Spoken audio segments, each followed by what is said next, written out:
And a shout out to South Dakota. Hi. Woo. Listen, I'm Governor Kristi Noem from the great state of South Dakota.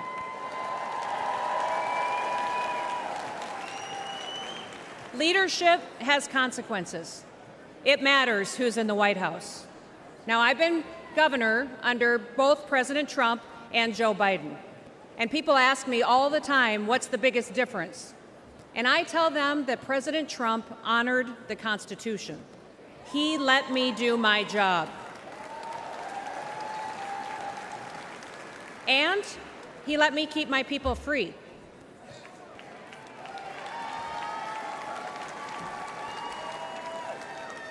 Now, leadership on the state level, it matters too. It certainly mattered in South Dakota. I am so proud to say that South Dakota's strong economy has been a beacon of freedom for America. Most of you probably first heard about me during COVID, didn't you? Because South Dakota was the only state in the country that stayed open for business.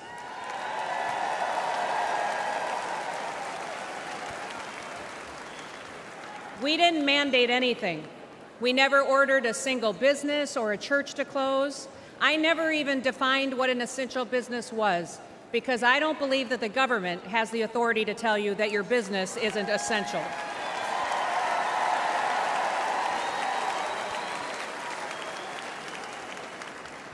When other states were pushing mandates and lockdowns, instead in South Dakota, we hit the gas. We embraced liberty. We told our story and we invited people to come and to enjoy our beautiful state. Now, all of the things that conservatives have always talked about, we just did it, and it worked.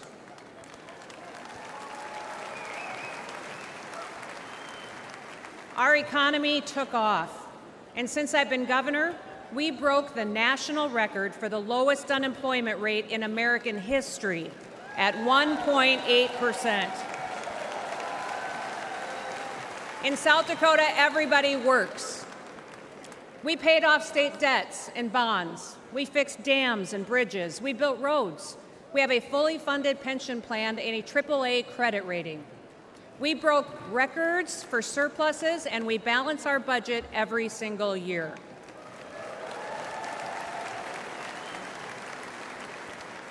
And last year in South Dakota, we passed the largest tax cut in South Dakota history.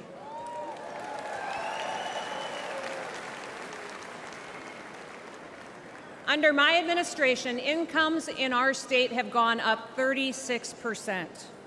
Women-owned businesses are thriving. We also have the highest birth rate in the nation.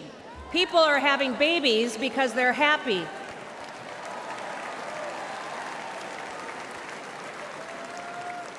And in South Dakota, we love babies.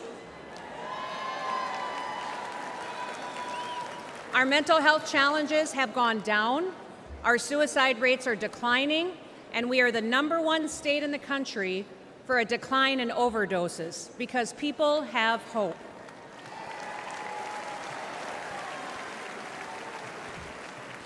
We're growing so fast that we needed more workers to catch up. So we launched the most successful workforce recruitment campaign in the history of South Dakota. And they have come by the thousands to join us and to live with us. Do you guys remember those ads when I was a really lousy plumber and a really terrible electrician? Do you remember those? Well, since we started those ads, we have seen a 78% increase in licensed plumbers in the state of South Dakota.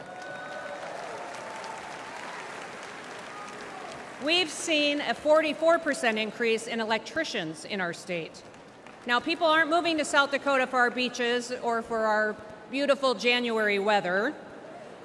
They are moving to our state for opportunity and for freedom. And all of this happened because our people were bold. We took action, and I was strong.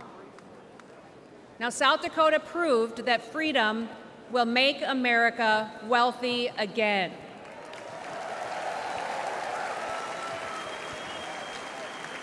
And with President Trump in the White House, with Senator J.D. Vance by his side, we will prove it across America.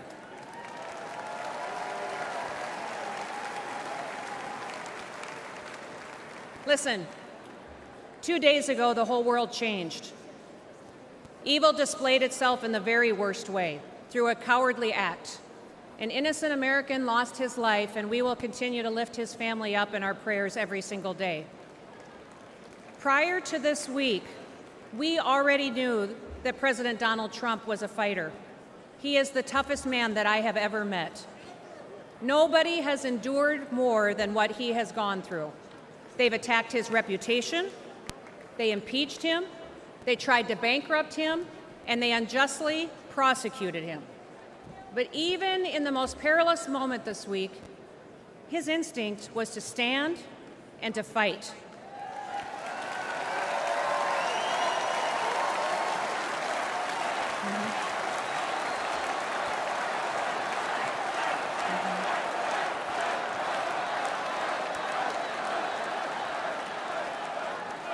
Donald J. Trump is our man in the arena.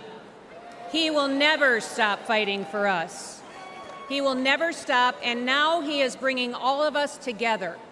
Now, I know that many of you are angry, but now is the time to unite. And we have to get to work. We have to win the hearts and minds of every single American, wake them up with truth and with wisdom. We need to listen to them. You can't win people over by arguing with them. Visit with your neighbors, at your job, at your church, at the gas station, or even at the grocery store.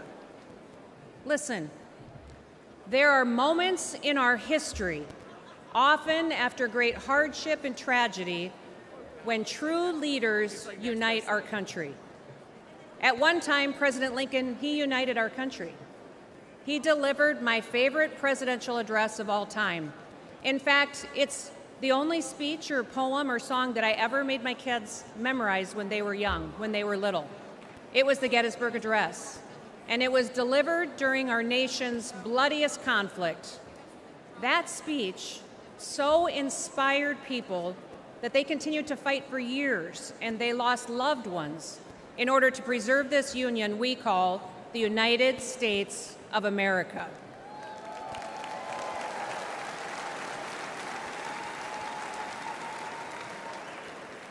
Now, at that time, President Lincoln encouraged us to take increased devotion, that this nation, under God, shall have a new birth of freedom, and that a government of the people, by the people, and for the people shall not perish from this earth.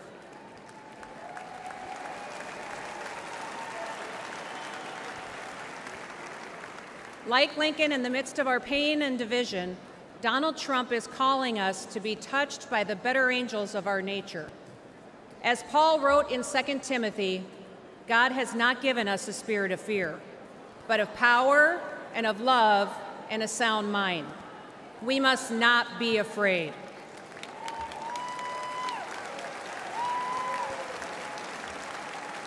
Even in our darkest days, we have never once given up hope. So don't quit on America. If we lose this country, where else will we go that provides more freedom and opportunity for our kids and our grandkids? And I've got 3 grandkids, and I'm counting on a whole lot more. And yes, democracy can be messy, but there is a great invisible strength to a people's union. We have shown the world that we can endure sacrifice and that we can still unite. We should still aspire to be worthy of this union, America.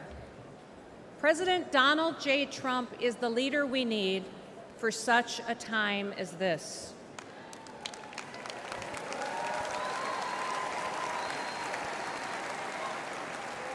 So now, I need you to get to work. Get out there, go do it. Don't quit.